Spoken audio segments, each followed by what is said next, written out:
মৌলবাদ সাম্প্রদায়িকতাকে রুখতে পারবে না, এরা বিভাজনের রাজনীতিকে রুখতে পারবে না। আর ভোটের মাঠে ভোটের রাজনীতি করে মৌলবাদ সাম্প্রদায়িকতাকে রুখে দেওয়া যায় না, ফ্যাসিবাদকে রোখা যায় না। তাহলে আজকে যদি মৌলবাদকে রুখতে চাই, সাম্প্রদায়িকতাকে যদি রুখতে চাই, তাহলে গণ আন্দোলনকে শক্তিশালী করতে হবে, মানুষের সাংস্কৃতিক মানকে সেটাকে ক্রমাগত উন্নত করতে হবে। আজকে যদি ভাষাগত, জাতিগত এবং নারী বিদ্বেষকে রুখতে চাই, তাহলে গণতান্ত্রিক আন্দোলনকে শক্তিশালী করা ছাড়া, জনগণের পক্ষে রাজনৈতিক শক্তিকে গড়ে তোলা ছাড়া আজকে এই সমস্যা থেকে আমরা পরিত্রাণ পাবো না।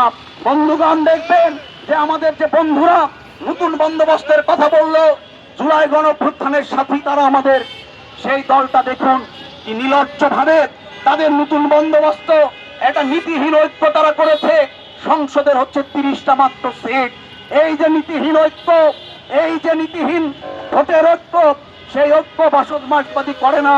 বাসদবাদী এটা বলতে চায় যে এই যে নতুন বন্দোবস্ত মানে মানুষের সাথে যে প্রতারণা তারা করলেন, মানুষ এটা ধরে ফেলেছেন।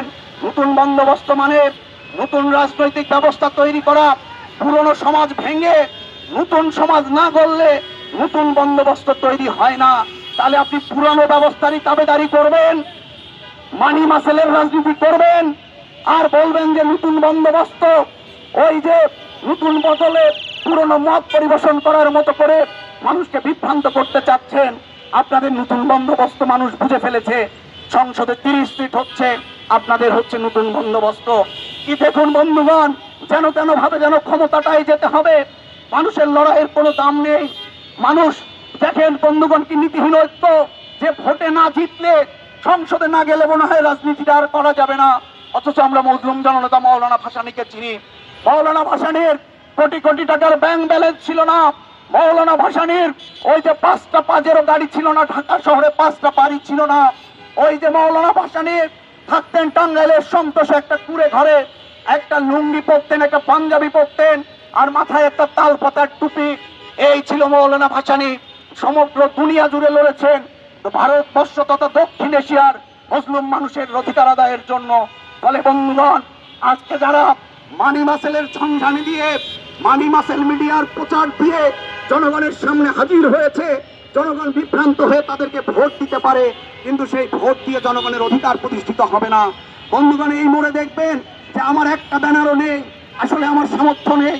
এখানে দেখবেন সব দলের, যারা বড় বড় দলের প্রার্থীদের এখানে ব্যানার আছে, এখানে ফেস্টুন আছে, আমার কিছু আছে এখানে আমার সাথে। এগুলো আমরা একটা গণচাঁদা দিয়ে করা দল। আমাদের পেইড মিডিয়া নেই, আমাদের কোটি কোটি টাকার কালো টাকার মালিক নই আমরা।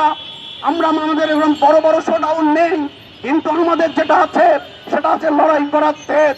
আমরা লড়তে চাই, জনগণের পক্ষে আমরা